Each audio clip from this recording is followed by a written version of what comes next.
Hello friends, नमस्कार।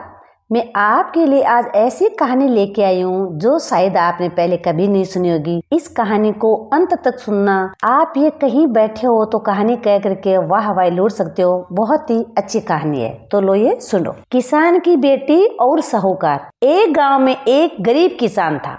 उसका एक बैल मर गया। किसान बेचारा बेहद दुखी हुआ। उसका खेती का काम रुक गया।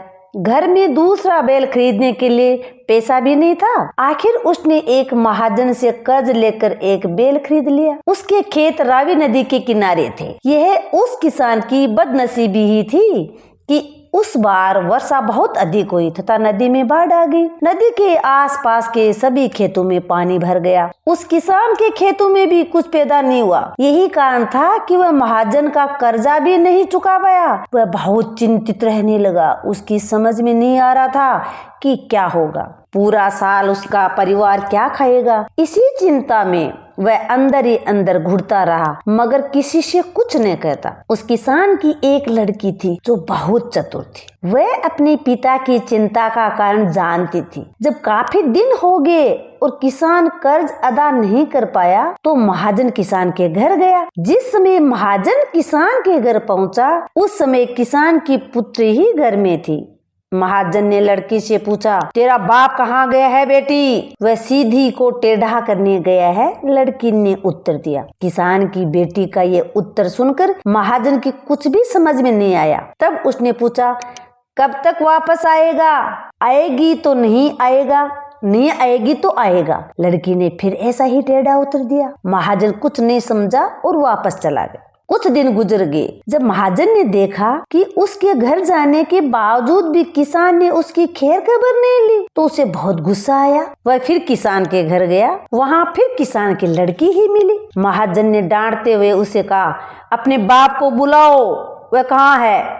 वह तो कांटों की बारी को कांटों से घेर कर आएगा, लड़की ने उत्तर दिया। इस बार भी महाजन कुछ नहीं समझ पाया और वापस चला गया। इस बार भी किसान महाजन के पास नहीं गया तो महाजन तीसरी बार फिर किसान के घर पहुंचा। उसे वही लड़की मिली। महाजन ने पूछा, बता तेरे माँ बाप कहाँ है? माँ एक को दो करने गई है और बाप छोटे को बड़ा करने गया है। लड़की ने फिर वही गोल उत्तर दिया। महाजन कुछ भी नहीं समझ पाया और चुपचाप लौट गया। चौथी बार जब वह किसान के घर गया तो आज वह लड़की उसे बाहर ही खड़ी मिल गई।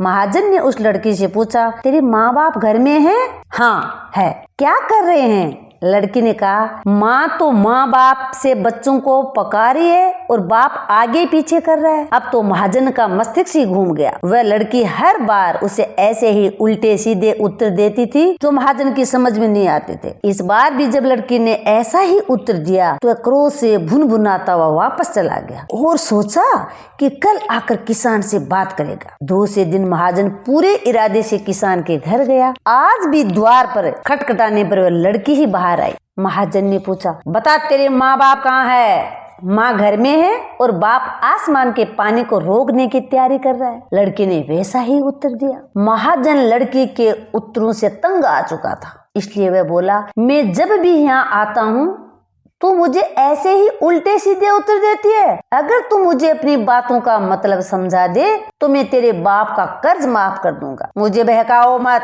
लड़की तुनक कर बोली, भला जरा जरा सी बातों के लिए कोई अपना कर्ज छोड़ता है? मेरा विश्वास कर, मैं भगवान की सौगंध खाकर कहता हूँ, तू मुझे अपनी बातों का अर्थ समझा दे, मैं तेरे बाप का सारा कर्जा माफ कर दूंगा। देखो, तुमने भगवान की सौगंध खाई है, फिर मुकरना नहीं, लड़की ने कहा। तभी किसान वहाँ आ गया। लड़की ने अपने बाप से कहा, बापू, सेठ जी तुम्हारा कर्ज माफ कर देंगे यदि मैं उन्हें अपनी बातें समझा दूं। हाँ, ये सच है। यदि ये लड़की मुझे अपनी बातों का रहस्य समझा देगी तो मैं सारा कर्ज माफ कर दूंगा। कहो तो यही बात मैं पंचों के बीच में कहने को तैयार हूँ। अगर ये बात है तो सुनो। लड़की ने कहा, पहली बार मैंने कहा था वह सीधी को टेढ़ी करने गया है, जिसका अर्थ था कि पिता पेड़ से लकड़ी काटकर हल बनवाने गया है। हल टेढ़ा होता है। दूसरी बार मैंने कहा था वह कांटों की बारी को कांटों से घेरने गया है, जिसका मतलब था कि वह कांटेदार बैंगन के पौधों के चारों ओर कांटों की बाड़ लगाने गया है। तीसरी बार मैंने कहा था कि माँ एक को दो करने गई है, तब बाप छोटे को बड़ा करने, जिसका मतलब था माँ कपास को डोडू से अलग करने गई थी और बाप डोडू से निकली कपास को फैलाकर सुखाने गए हैं। चौथी बार मैंने कहा था माँ तो माँ बाप से बच्चों को पका रही है, तब बाप आगे पीछे कर रहा है, जिसका मतलब था कि माँ चूल्हे में अरहर की लकड़ियाँ जलाकर अरहर की दाल पका रही है, तब बाप चूल्हे में लगी लकड़ियों को आगे पीछे सरका रहा है। पांचवी बार मैंने कहा था माँ घर में है तथा बाप आसमान के पानी को रोकने की तैयारी कर रहे हैं, जिसका अर्थ है कि पिता छप्पर बना रहे हैं। महाजन लड़की के असाधारण उत्तरों को सुनकर दंग रह गया। लड़की बोली, सेठ जी अब आप घर जाओ और रुपयों के लिए फिर कभी मत आना। महाजन ने सोचा था कि लड़की ने उसे यूं ही उल्टे सीधे उत्तर दिए थे और अब वह उसके बाप के सामने लताड़ेगा और किसान से तो अपना पैसा वसूल करके ले जाएगा। मगर जब उसने लड़की की बातों का अर्थ समझा तो अपना सा मुंह लेकर चला गया। किसान ने अपने पुत्री को गले से लगा।